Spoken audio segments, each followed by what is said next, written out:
Hello મિત્રો, મારી YouTube ચેનલમાં આપ સર્વનું હાર્દિક સ્વાગત છે। આજે આપણે ધોરણ 5 સ્વાધ્યાય પોથી ભાગ નંબર 5 વિષય હિન્દી એકમ 14 છે હમ ભારત કી શાન હે। આ એકમનું આજે આપણે સંપૂર્ણ સોલ્યુશન જોવાના છીએ। અહીં પ્રશ્ન 1 છે, સહી વિકલ્પ ચुनकर બોક્સ में ખરાની નિશાની કરવાની છે। તો પહેલામાં નન્હે આવશે, બીજામાં ફૂલ, ત્રીજામાં બચ્ચે, ચોથામાં બગીચા, પાંચમામાં फूल અને छठ्ठाમાં आसमान આવશે। હવે પ્રશ્ન 2 છે, प्रश्नों के उत्तर लिखिए। 1, हमारे देश का भविष्य कौन है? तो हमारे देश का भविष्य बच्चे है।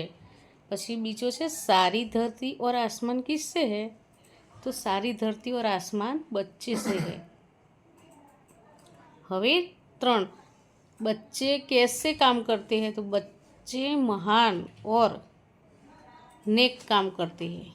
પછી 4 છે, हम कैसे आगे बढ़ सकते हैं? तो हम अच्छे काम करते हैं और महान काम करके आगे बढ़ सकते हैं। પછી આગળ, हमसे ही है धरती सारी, फैला एक आसमान है। इस पंक्ति में हमसे अर्थात कौन? इस पंक्ति में हमसे अर्थात छोटे बच्चे से है। 6, बगिया में कौन कौन से फूल है? तो बगिया में गुलाब, चमेली, गेंदा और सूरजमुखी जैसे तरह तरह के फूल होते हैं। प्रश्न 3 से काव्य पंक्ति पूर्ण कीजिए। फूल है हम इस बगिया के, खुशबू फैलाना कम है, बढ़ चढ़कर आगे जाएंगे, करते काम महान है, ऊंचे ही उठते जाना है, आगे ही बढ़ते जाना है, बढ़ेंगे और बढ़ेंगे हम, भारत की शान है। प्रश्न 4 से शब्दों के समानार्थी शब्द लिखकर उसका वाक्य में प्रयोग कीजिए। तो पहला में फूल तो पुष्प, बीजा में खुशबू तो सुगंध, પછી धरती तो पृथ्वी, પછી આગળ प्रश्न 5 है, सोचकर उत्तर दीजिए। तो અહીં देश की तरक्की के लिए आप क्या क्या करेंगे? એનો જવાબ છે આગળ, हमें स्वच्छता के लिए क्या क्या उपाय करने चाहिए?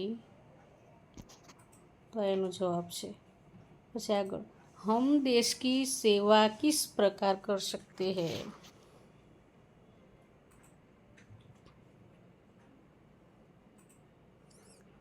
હવે અહીં चित्रों आपेला છે, तो इस चित्र को पहचान कर नाम लिखिए और इनके बारे में पुस्तकालय अखबार में से जानकारी प्राप्त करके कक्षा से सुनाइए।